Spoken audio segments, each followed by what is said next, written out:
Okay mga kabagis, paano nga bang normal muna? Para malaman natin kung ano yung abnormal. So normally, itong atay, ang kulay brown na to, or reddish brown, may dalawang tubo yan, no? The right and left hepatic ducts. Tubo na yan, nakakonekta dito sa apdo o yung gallbladder. Si atay, gumagawa siya ng pantunaw ng taba, yung tinatawag nating papait. Yung nilalagay natin sa papaitan. Tapos dumadaloy siya dito sa dalawang tubo, paimbak dito sa apdo or gallbladder. Kapag tayo kumain ng matatabang pagkain, pipigayan.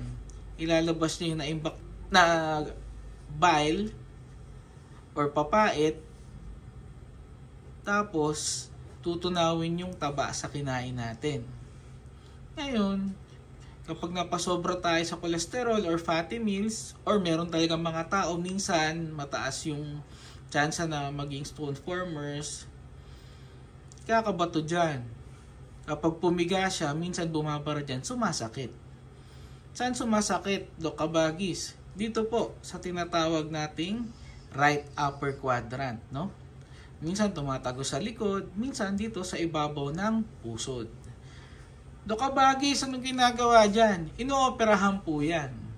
At yan ang ating tatalakayin sa susunod na video. Follow for more!